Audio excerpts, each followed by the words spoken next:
This was typically the first morbid thought that crept into my head every morning as the alarm buzzed me awake from whatever dreams I'd been having only moments before.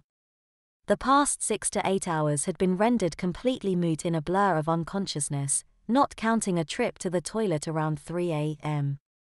Also, today was no different. Snooze, my wife, Catherine, said, her groggy tone somewhat a hybrid of a plea and a demand. Almost reflexively, I rolled over and slapped the snooze button, silencing the alarm. Thank you, Catherine slurred before rolling over and resuming a light session of snoring. Damn, I loved the sound of her snoring. The next 9 minutes lasted a short eternity, with me likely drifting off just before the alarm sang out again.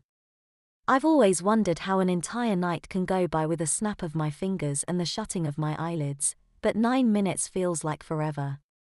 The only conclusion I could ever come to was that the world wasn't fair. Eyes open, but vision still blurry, it looked like there were 2 overlapping sets of alarm clocks. I groped around and actually turned the darn thing off, not just hitting snooze. It was part of our morning ritual, me and Catherine. Our routine. I always hit the snooze button once, and only once, just enough to feel like we were getting away with something. In its own weird little way, it felt like winning. Little victories. But today was work.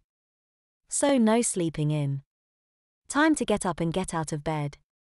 If my head hit the pillow again, sleep would win. Sleep never won. Not that I could go back to sleep, anyways. I had to pee like a racehorse. I'd already woken up once, about an hour ago, but my lethargy outweighed my discomfort, so I'd just rolled over and drifted off again. Now it was time to get up. Time to go to work and face the dangers of the world outside my house. Time to exist. Stretching out the first of my morning aches, I walked to the bathroom, whispering, "The world isn't fair," as I crossed the threshold. It's my own personal memento mori, but it served a different purpose than the generals of the ancient and mythical land of Rome. Conquering heroes needed to be reminded of their own mortality, lest they become arrogant. My own personal motto reminded me of exactly how lopsided the world was so that I'd stay alert. Couldn't get too cocky. Couldn't get too comfortable. When the game's not fair, you can't afford to rest easy, and the game started every time I stepped out my front door. That might have been the reason why I never had the master bathroom refurbished. Catherine would grab her phone and shamble to the other side of the house and use the guest bathroom. It made sense, honestly. The seat there fit her, and neither of us were foolhardy enough to go out and buy a potty adapter. Even Catherine, internet whiz that she'd become, wouldn't buy something like that online. That's how they getcha. Me? There was a certain thrill about climbing up the stepladder every morning and pissing into a toilet sized for an Amazon. Another guilty pleasure. Getting away with something, again. Another little victory.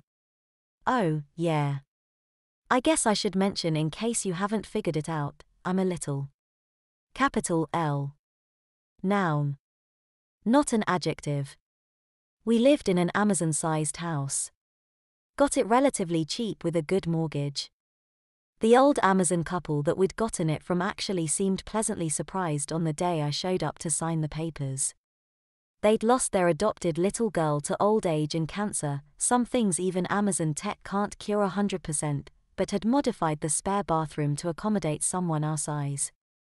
They were the rare breed that believed in potty training littles. And yes, please note the quotation marks to indicate eye-rolling irony. You'll most likely be seeing a lot of them. Amazons were crazy, they were almost determined to see littles as babies that never grew up, at best, and their own personal dolls, at worst. But if you didn't trigger their eccentricities, they were otherwise very reasonable. I had made sure to remind Catherine of that when I came back from the in-person signing. In turn, Catherine reminded me if she hadn't done some careful obfuscation about our stature, never outright lying, that would have come back to bite us, we wouldn't have gotten our dream house with such a low mortgage payment. Only grown-ups could handle such stressful responsibilities like a job and a mortgage. Littles who fell behind on their payments weren't allowed to be grown-ups and pay them late. We both knew littles who'd tried to live the dream and had been pressured into signing more than half of their monthly paycheck away. Some of them were still struggling, working overtime and multiple jobs just to make payments and keep food on their table. Others weren't.